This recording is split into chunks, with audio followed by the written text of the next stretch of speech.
قبل ما نبدأ أحب أوضح إن الفيديو ده للتوعية والتعليم بس.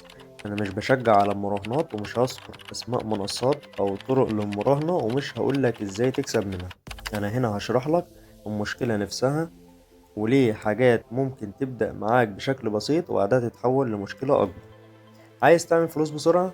طب استنى، أنت ممكن تفتكر إن أخطر حاجة في المراهنات إنك تخسر، لكن الغريب إن أوقات كتير أخطر حاجة ممكن تحصل هي إنك تكسب في البداية.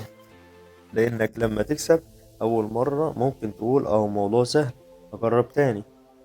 هتدخل تاني وبعدها تخسر، تقول لنفسك ولا يهمك أنا هعوض، تزود المبلغ وتخسر تاني. وهنا الموضوع بيبدأ ياخد شكل مختلف. انت في الأول كنت داخل عشان تكسب فلوس، لكن بعد أول كام خسارة ممكن تلاقي نفسك داخل عشان ترجع الفلوس اللي خسرتها. وساعتها مبلغ صغير كنت داخل بيه للتجربة ممكن يكبر معاه حجم الخسارة وبعدها ممكن توصل للاستدانة. طب ليه ده بيحصل؟ وليه المكسب الأول ممكن يخليك تكمل أكتر بدل ما توقف؟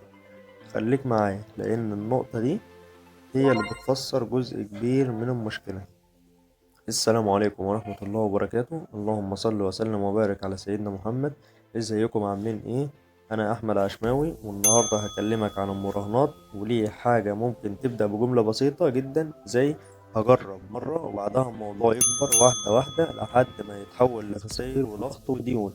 وأنا مش هشرح لك طريقة مراهنة ولا هذكر لك منصة، أنا عايز أفهمك ايه اللي ممكن يحصل للواحد لما يدخل في الدايرة دي وازاي يبعد عنها قبل ما تكبر.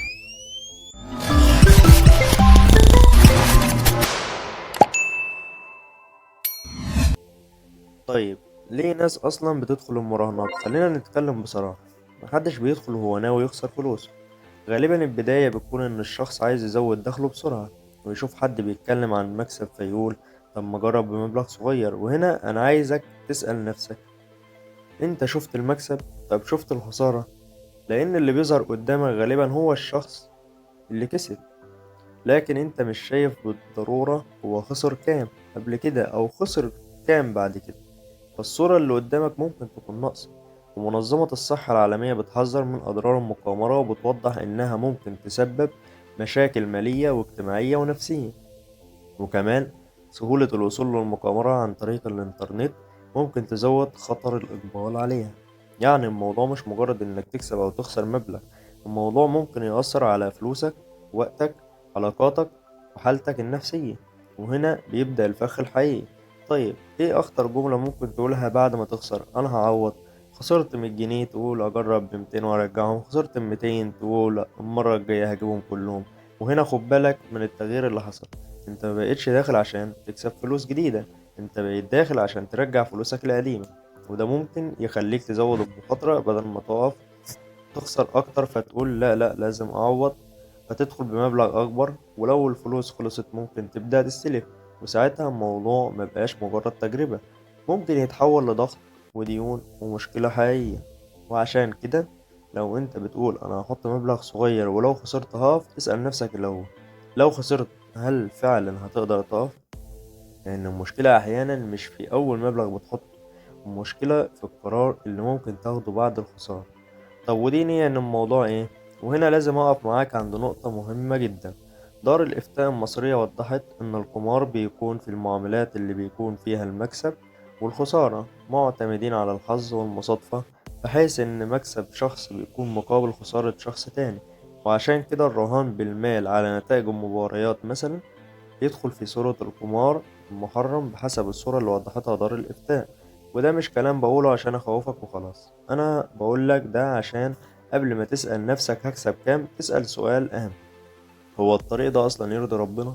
وربنا سبحانه وتعالى لما نهانا عن القمار كان فيه أذى أكبر من مجرد خسارة فلوس. ممكن يضيع وقتك ويعمل مشاكل بين الناس ويأثر على حياة الشخص وعلاقته. فالموضوع مش مجرد رقم كسبته أو رقم خسرته. طيب لو أنا عايز فلوس، طيب هتقولي يا أحمد ما أنا محتاج فلوس وعايز أزود دخلي، تمام. بس هنا أنا شايف إنك تدور على حاجة تبنيها لنفسك، مش حاجة تخلي فلوسك مرتبطة بالحظ. اتعلم مهارة، اشتغل على حاجة بتحبها، ابدأ مشروع صغير، اعمل محتوى، اتعلم شغل اونلاين حقيقي. اه ممكن الموضوع ياخد وقت، وممكن ما تشوفش نتيجة من اول اسبوع، لكن في المقابل انت بتتعلم حاجة تفضل معاك. كل خبرة بتاخدها بتفيدك بعد كده، وكل خطوة في شغل حقيقي بتقربك من مصدر دخل مبني على مجهودك مش على الحظ. وعشان كده لو انت مهتم بالربح والشغل الاونلاين تابعني، وانا هكلمك عن الطرق والمجالات بشكل واقعي ومن غير ما اوعدك انك هتصحى بكرة تلاقي نفسك غني. ولو انت بالفعل خسرت، طيب لو انت دخلت قبل كده وخسرت تعمل ايه؟ اول حاجة، ما تحاولش تعوض الخسارة بمكسب اكبر. ما تحاولش تعوض الخسارة بخسارة اكبر. ما تستلفش عشان تراهن. ما تقولش لنفسك دي اخر مرة، لانك ممكن تقول نفس الجملة مرة تانية. لو تقدر توقف اقفل الباب من بدري. لو حاسس ان الموضوع بقى خارج عن سيطرتك، اتكلم مع شخص تثق فيه وما تواجهش المشكلة لوحدك. وطلب المساعدة مش عيب، بالعكس انت تعترف ان الموضوع كبر وتبدأ توقفه احسن بكتير من انك تكمل عشان تحاول ترجع فلوس راحة. وفي الفيديو الجاي هكمل معاك في النقطة دي، افهمك ببساطة ايه الفرق بين الربح والاستثمار، وليه الاتنين مش نفس الحاجة، وامتى تكون بتدور على دخل وامتى تكون بتبني حاجة للمستقبل. وكمان هقولك ازاي تبص لأي فرصة قدامك وتسأل نفسك دي فرصة فعلا ولا شكلها مكسب وخلاص. فلو الكلام ده يهمك ما تفوتش الفيديو الجاي، ولو اول مرة تشوفني اشترك في القناة وخليك معايا، لان انا هنا مش هبيع لك حلم الثراء السريع. انا هحاول اوصل لك المعلومة اللي تساعدك تحمي فلوسك وتفكر صح قبل ما تاخد قرار. ولو تعرف شخص ممكن الفيديو ده يفيده وابعتهوله، يمكن الفيديو ده يوصل في الوقت المناسب لحد كان على وشك ياخد قرار غلط.